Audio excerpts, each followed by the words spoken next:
Live from Arkansas's breaking news leader, Fox 16 News at 9 starts now. This city it's out of control. There's no ifs and buts about it. Another child murdered in the streets of Little Rock. This is the second time in less than a month that an infant child has been shot while traveling in a vehicle. A family searching for answers, trying to figure out who would commit such a heinous crime. The person who did this is sad and sorry. Do not deserve to be in society. Tonight, we have team coverage from police. This is probably one of the most frustrating things that you will encounter in your career. To community leaders. But our Little Rock police chief is going to have a better relationship with our black community. Our continuing coverage begins now. Good evening, I'm Mitch McCoy. Josh is on assignment. A $20,000 reward now being offered for tips leading to the arrest and conviction of the person who shot and killed a 3-year-old after a road rage incident. This is what we know. The shooting happened at Warren and Mapleville Cutoff in southwest Little Rock Saturday evening. A man driving a black Chevy Impala started honking at the victim's grandmother when she was stopped at the intersection. Police say the suspect got out of the car and fired one shot. When she got to JCPenney on Shackelford Road, she realized her grandson had been shot. We have team coverage on Little Rock's 40th homicide of the year, from the investigation to how community leaders are reacting. We begin with Fox 16 Charmaine Nero. And Charmaine, you went to the neighborhood where this supposedly happened. What are they telling you tonight? Neighbors in this area tell me they are shocked. They say their quiet community doesn't usually see a lot of crime. Frightening that you just can be going to a store and somebody think you did something to them. Deacon Maurice Hampton and his wife have lived near Mapleville Drive Cutoff for the past 25 years. It's a good area. It's a real good area. It's real quiet here. Everybody looks out for one another. But he says Sunday morning he woke up to disturbing news. I was getting ready for work and I saw the news that morning. That his quiet neighborhood was the scene of where police say a 3-year-old boy was shot inside his grandmother's car. The technical person got 4 kids, 4 girls, touched me a lot, because you want your kids safe. Police say the shooting stemmed from a road rage incident after the grandmother stopped at a stop sign, honked her horn before a man got out of the other car and shot at hers. Man, it's mind-boggling. Many in the neighborhood say the shooting reminds them of when a 2-year-old was shot in her mother's car not too far from the area.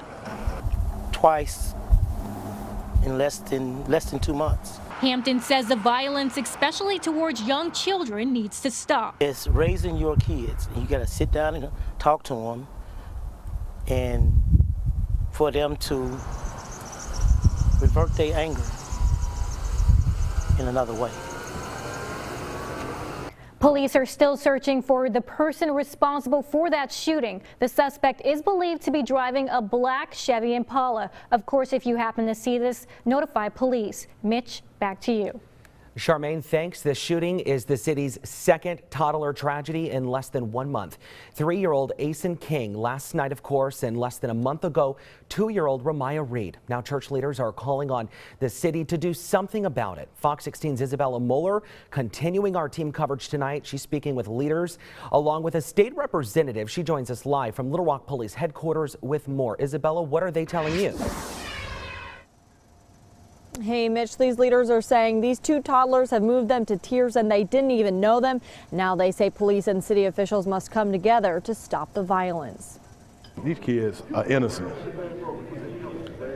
and they shouldn't be dead. In less than 1 month, You got a 2- and 3-year-old killed within 3 weeks. I mean, the city's out of control. Little Rock has lost 2 toddlers. And now, the 40th homicide of the year, the death of 3-year-old Asen King, has these leaders begging for a break. We got a black city manager, we got a black police chief who can make a difference. But not one time have they ever held a press conference and say, look here, this is our expectations of our city. Reverend Benny Johnson with Arkansas Stop the Violence is calling on police and city leaders. This city it's out of control. There's no ifs and buts about it. Saying Little Rock is a split city. We got a city that's divided. from north of 630, they get everything they want. It need to be evenly distributed. And we live in a city that is definitely divided, and it shouldn't be. A $20,000 reward was announced Sunday afternoon in hopes someone will come forward with an answer as to who pulled the trigger. People are afraid to talk. They're afraid to talk until it hits their doorstep. Arkansas State Representative Fred Allen says he, along with others, hope this money will talk. But it doesn't seem like it's talking now. It usually does, but it usually don't take this long. And, you know, again, the person who knows this, again, I don't want to sound redundant, but it just is guilty as the person who pulled the trigger. We're claiming that this violence stop, Lord. Lord, for the ones who are holding the guns, Lord. As these leaders come together to pray after a long 24 hours. Lord, we lost some family members, Lord. It's just like our... They say they ask for police, the city, and you to help bring justice for Asen King. Lord, give them some extra love, Lord, that they...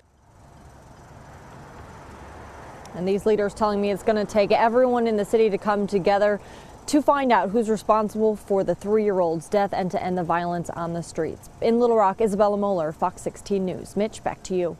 Yeah, Isabella, I was out at that scene last night. It was absolutely heartbreaking, and seeing the families so distraught, it hits anyone to its core. So now that they've had some time to process this, were they at that news conference today, or have you had a chance to talk with family members? They weren't there, but all the pastors said that they had been in close contact with the grandmother who was driving that car, as well as her son, who is Asen's father. They just weren't ready to be there today to talk to everyone. They're definitely taking it hard tonight, and especially during the holiday season. Of course, anybody would. Isabella, thank you very much. This is still a developing story. Be sure to stay with Fox 16 News on air and online for continuing coverage. Of course, our newsroom is going to stay in contact with the Little Rock Police Department overnight. We will have the very latest on this investigation starting bright and early, 7 a.m. on Good Day. Now, weather to plan your day with Fox 16 meteorologist Matt Peterson. Well, when you woke up yesterday morning, you walked outside or you felt the breeze and you thought to yourself, man, it is feeling like the beginning of springtime. We had temperatures yesterday morning that were in the 60s. It felt a little bit humid. We had some rain showers. And then, bam, the cold front came through. It got cold, it got windy, and we dealt with a little bit of winter weather actually in parts of northern Arkansas on Saturday night into Sunday morning as well.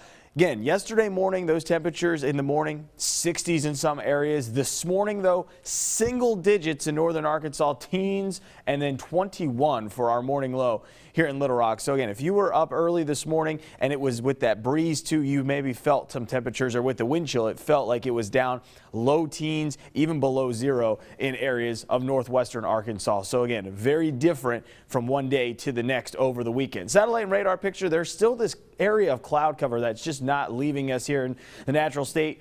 Going to see hopefully that it breaks down through the nighttime hours tonight, and as it does, our temperatures will dip. So really right now, that's why the central portion of the state here, our temperatures are still not as low as they are to the north, and again, usually to the south, those temperatures stay up a little bit, but they're even getting down to around 25 in Monticello, and that again is because we have that cloud cover across central Arkansas. So we're still sitting at 24 here in the capital city. Winds are generally out of the north, a little bit stronger, about 10 to 15 miles an hour in the east. And we are still dealing with wind chill values down to 12 is what it feels like in Little Rock, feeling like it's 2 below zero right now in Fayetteville. Here's your hour-by-hour forecast. 20 for us by about 10 o'clock or so. 17 degrees for the morning low temperature tomorrow. It's going to be another cold and possibly breezy day at times for our Monday. We're going to talk about what you can expect for your holiday week and an early look at your Christmas forecast too. That's coming up in just a bit. Mitch? All right. Thank you, Matt. After a blast of Arctic air, much of the country is in a deep freeze. Record low temperatures have been reported across the upper Midwest, and extreme cold is in the forecast for the Great Lakes, Ohio Valley, and New England. This afternoon at Soldier Field, the Chicago Bears played one of the coldest home games in the team's long history. Game time temperature 11 degrees, and the wind chill was 4 below zero. Games like this, man, in Chicago when it gets really cold, I mean, this is what you get amped up for. You dress for the element, and it's just like any other Sunday. Despite the elements, fans still tailgated before kickoff. Back here in the natural state, this weekend's frigid temperatures forced various homeless advocates to open emergency shelters. The van says it recently changed the policy on how cold it has to be for shelters to open. Before it would open, it would have to be 20 degrees or below if it was dry, or 32 degrees or below if there was winter weather. Now this year, the van will be opening shelters if it's 25 degrees or below and it's dry. So far, they say they've had more than 24 people staying at their shelters. Be sure to stick with Fox 16 for the latest on these frigid temperatures. We will bring you live updates both on air, online, and on our app and social media. Of course, you can get much more on Fox 16 Good Day starting at 7 Monday morning. In a Fox 16 crime alert, Little Rock police are searching for the person responsible for robbing a CVS pharmacy store. It happened around 3 o'clock this afternoon at the CVS on South University and 12th Street. Police have not released a lot of details just yet, but they say the suspect was armed with a gun. It's unclear what was taken, and no suspect description has been released just yet. In this week's Arkansas Most Wanted, U.S. Marshals need your help finding this man, 31-year-old Joshua House. House is wanted for failure to register as a sex offender in Cleburne County and violating his parole. He is known to live in the Heber Springs area. If you see him or you might know where he is, you're asked to call the U.S. Marshals office at the number on your screen. You could earn a cash reward, and of course, you can remain anonymous. In a Fox 16 health alert, uninsured Arkansans have one more day to enroll in health care coverage for the new year. Now until tomorrow, you can sign up for the state's My Arkansas health care coverage. Standard health care benefits include inpatient care, outpatient services, and prescription drugs. There is a hotline that you need to call to get this all set up. You can find out more information on our website. That, of course, is fox16.com. Fox 16's annual Gift of Life blood drive is this Tuesday. We do this each year because it's the season of giving, and what better gift can a person give? Tonight, Donna Terrell tells us the story of a man whose life was changed because people cared enough to give him something he'll never forget. Kyle and Christy Hull consider themselves lucky this holiday. Tragedy struck in February 2015 when Kyle crashed his car.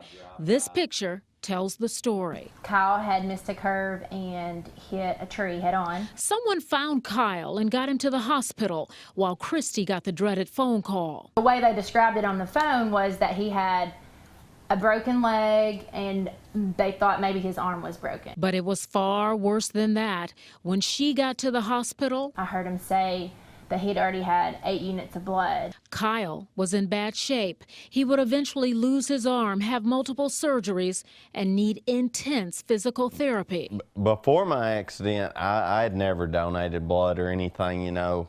Yeah, everybody does it, no big deal. Now I see the importance of it. He sure does, because as you see in this picture, he proudly holds an American Red Cross message board. Kyle received 24 units of blood in total. That's what saved his life. If it wasn't for that, I wouldn't be here. Even though his loss is visible, he gained a new perspective on life, one he hopes will help others. We want you to attend our second annual Fox 16 Gift of Life blood drive. It's this Tuesday from 8 a.m. to 2 p.m. right here at Fox 16. Our address, 1401 West Capitol Avenue, Suite 230. We'll have free food, t-shirts, and tours of the Fox 16 studio. If you'd like, you can sign up at fox16.com just so we know that you're coming, and we hope we'll see you this Tuesday. Coming up, the Arctic blast has put Arkansas in the deep freeze. Meteorologist Matt Peterson has your full forecast just minutes away. Plus, China says they will give back a U.S. drone they took. Obama says let's have it, but Trump says keep it. A look at the conflicting thoughts. I've had it for so long and everything, to lose it like that was just sickening.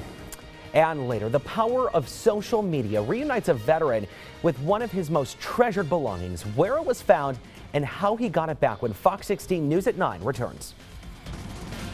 You're watching Fox 16 News at 9 with Josh Berry, sports with Ben Creighton, and meteorologist Matt Peterson with the weather. This is Fox 16 News at 9.